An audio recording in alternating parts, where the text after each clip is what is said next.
So in this video we're going to go over how to add images into our web pages, and we're going to talk a little bit about editing those images. So in the images folder for my homework 1 folder structure, you can see that I've added in 3 pictures: Rainier, Sand Lake, Sourdough Gap. So what I want to do is add an image into my page2.html that we were working on yesterday. And I'm going to do this incorrectly to begin with, and then we'll talk about how to make some corrections. So the image tag, img, is the tag that you use to add an image, and it's going to have an src attribute, which stands for search, and this just searches for the location of the image in your folder structure. So I'm on page 2, which can see my images folder, and I need to look inside the images folder, and I'm going to go ahead and grab the Sourdough Gap picture from inside my images folder. So in the search attribute area, I'm going to type images, the name of my folder, images, and then / the name of my file, Sourdough Gap. I used camel, the camelback style for my file name, and it's .jpg. And this should be an inline tag, so it should be self-closing. I'm going to put the self-closing / in the image tag. And I'm going to go ahead and save this. And what we're going to see when we go to the web page, I'm going to surf over to my page 2. What we're going to see is that the picture's massive. And that's because I took it right off of my camera without doing any editing. And if I look at the image file size in my folder,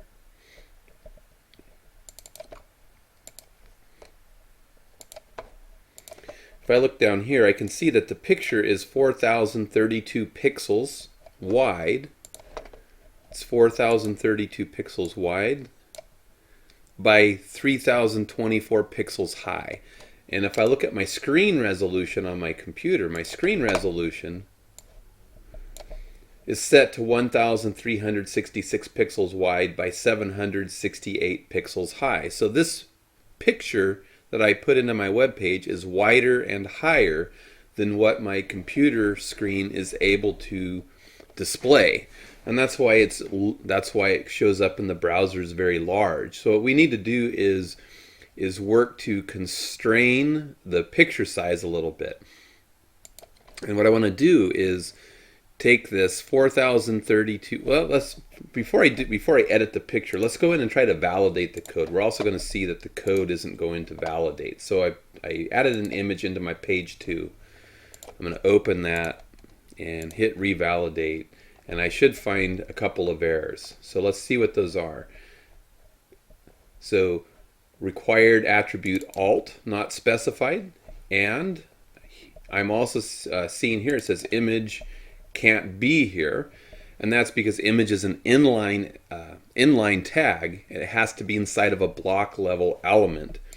And what we can see is that I put the image tag inside of the body of the web page, but I don't have it encased in a block level element. So one way I can fix this is just to put it inside of a block level element, such as a division tag. So let's say I make a division tag, and then right here I close that division tag.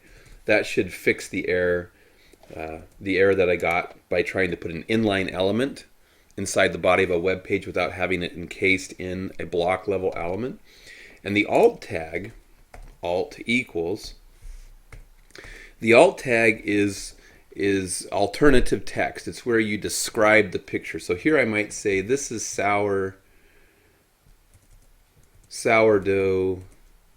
except I want it capitalized because it is. It's Sourdough Gap, and that's north of Chinook Pass. And the alt text is important because if someone is sight impaired and can't see the image and they're using a screen reader, the screen reader will identify that they're looking at a picture by using the image tag, and then the screen reader will read the alt text to the person viewing the web page. So this is an accessibility issue. We want to include that alt text.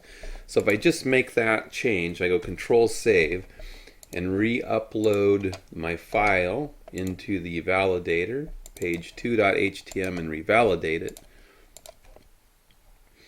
I should have valid xhtml. That isn't going to fix the fact that my picture, is way too big.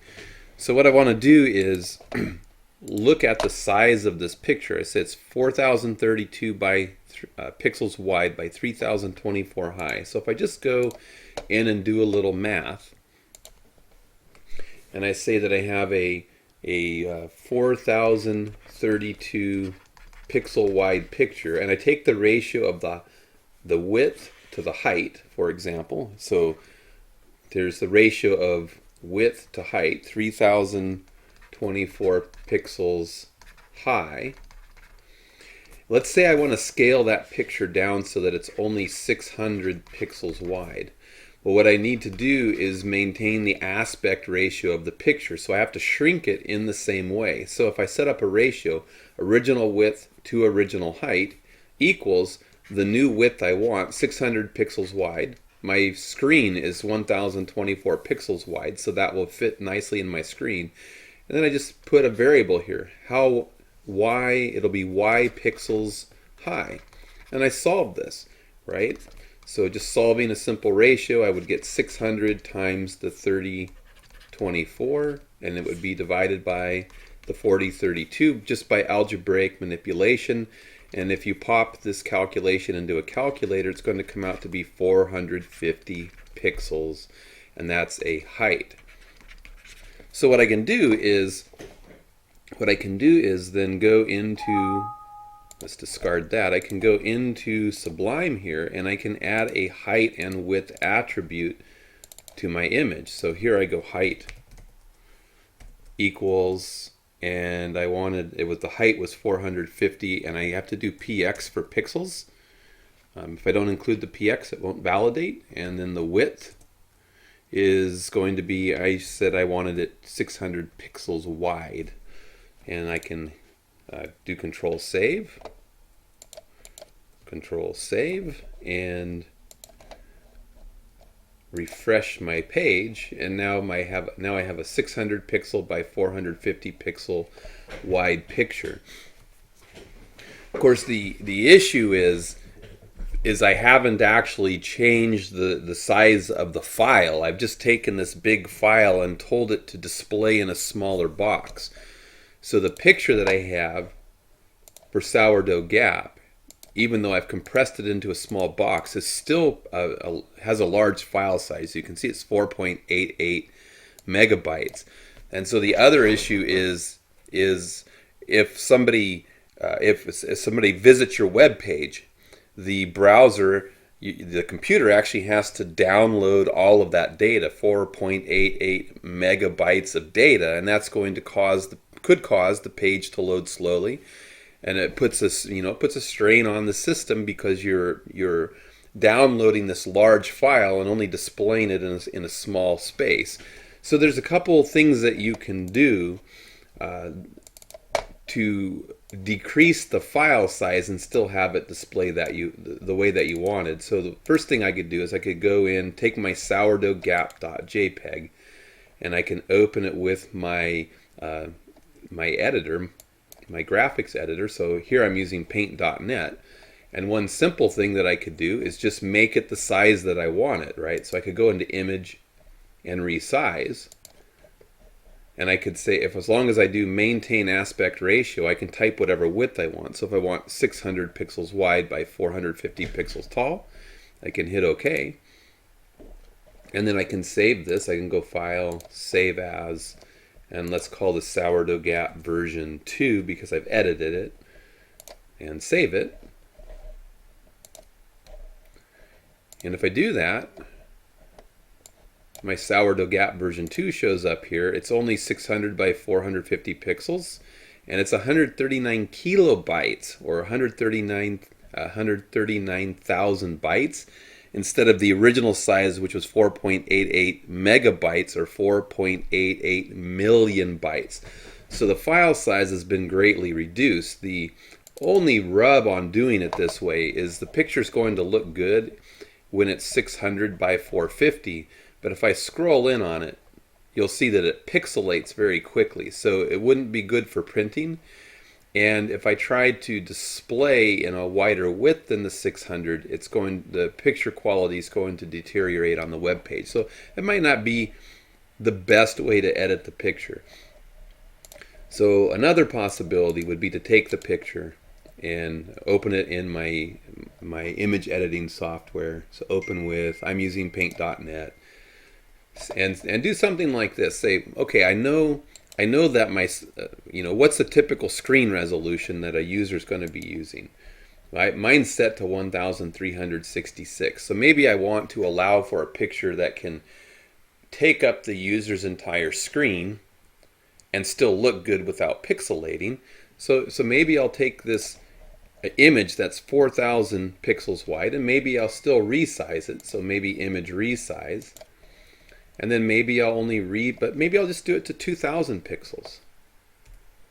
And still allow it to be a little bit large. So that would be one thing that I could do. And then I could go in here, File, Save As, and we're going to call this version 3. So I'm going to click Save, and I can adjust the quality. I can say, hey, so right now, just cutting that picture down to 2,000 wide instead of 4,000, it's down to 1.4 megabytes from 4.88 megabytes. So it's over 3 million bytes smaller in size right now. And I can actually go in here and say, hey, let's give me the best compression that you can. And I've shaved the size down a little bit more. I still have a picture that looks good, that isn't pixelated. So I'm going to hit OK.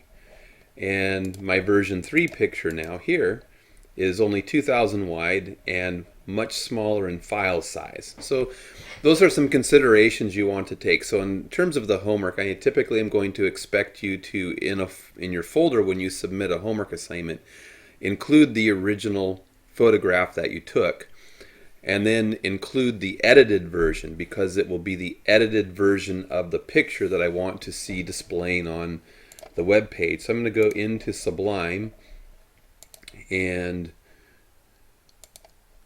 on my page 2, instead of making the browser upload the original, I'm going to go version 3. I'm going to put in the edited version that's in my folder, and then I'm going to go Control Save, and I'm going to reload the web page. And so now I have something where if I increase the size of the picture so that it spans the width of the screen, it doesn't pixelate on me. So the user could be saying, hey, I want to scroll in and take a closer look at the picture. So I have a picture that still looks good. If I do version 2, if the version 2 picture that I edited down to 600 inside, so if I change this to version 2, which was the picture I edited to be 600 by 450, what you're going to see if I reload the page and I then try to scroll in on the picture, you're going to see that it pixelates very quickly. It doesn't look good. It doesn't look as good. Okay, so the other thing that we need to consider is what if I have a web page, say page 3 here, that's inside of a folder like Anchor example, and I want to add an image to it, and the images folder is sitting right here. How do I access the picture? So if I just take my code from the previous page, let's go ahead and do this. We'll just whoops, where's my picture's on page 2. So if I copy and paste my code from here into page 3, and then I save, Control Save, and I go out to web page. Let's go back to the home page and then click over into page 3.